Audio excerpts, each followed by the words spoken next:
14 नवंबर 1962 यानी नेहरू का एक और जन्मदिन नहीं।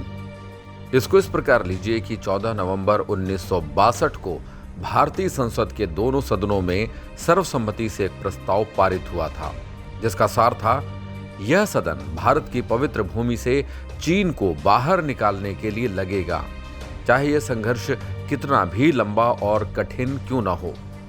और यह सर्वसम्मति से पारित होने की वजह से संकल्प हो गया। संकल्प यानी प्रतिज्ञा।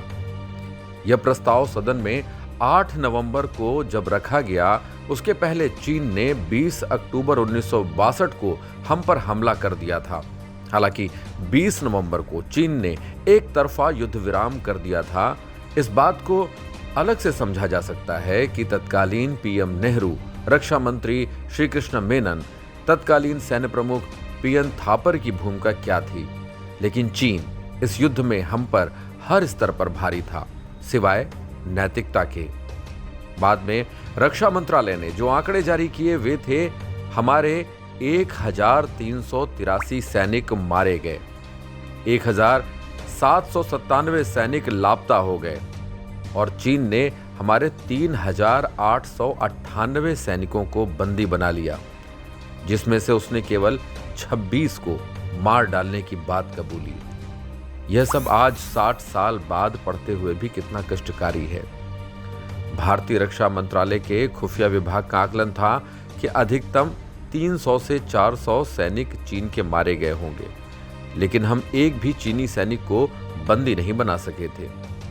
इधर जब तक युद्ध विराम हुआ तब तक लद्दाख के पास की 40,000 वर्ग किलोमीटर से ज्यादा क्षेत्रफल के अक्साई चिन नामक भारतीय भूमि पर चीन आकर काबिज हो गया था।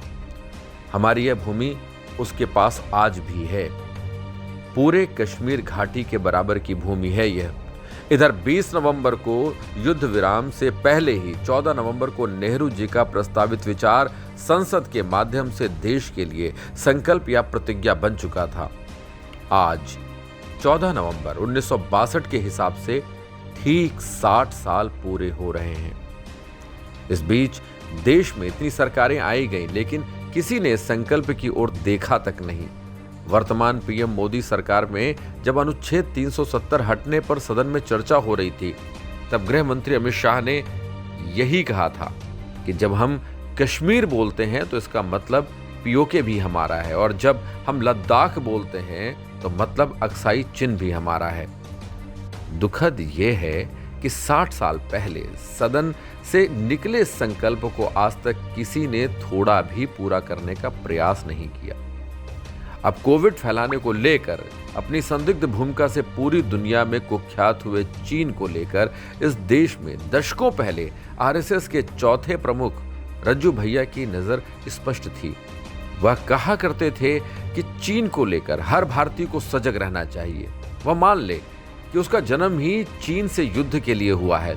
यह प्रत्येक भारतीय को संकल्प करना ही होगा, क्योंकि चीन के सीधे निशाने पर भारत ही है। ऐसे में आज हम इस संकल्प को लेकर क्या कहें और क्या करें। केंद्र में कथित दमदार सरकार है तो कुछ करती क्यों नहीं, और विपक्ष में आज कांग्रेसी इस पर बोलते क्यों नहीं कि अगर वाकई में दमदार सरकार है तो 60 साल पहले के संकल्प पर ध्यान क्यों नहीं दिया जा रहा। कांग्रेसी ये भी कहकर इसको हवा दे सकते हैं कि नेहरू जी का ये प्रस्ताव था, इसीलिए ये भाजपाई कुछ नहीं कर रहे, लेकिन कांग्रेसी तो ये भी नहीं कह पाते।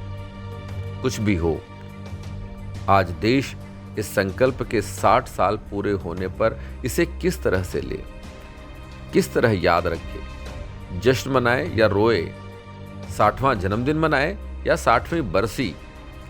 राष्ट्रवादी सरकार से क्या अपेक्षा हो, यक्ष प्रश्न तो यह है ही।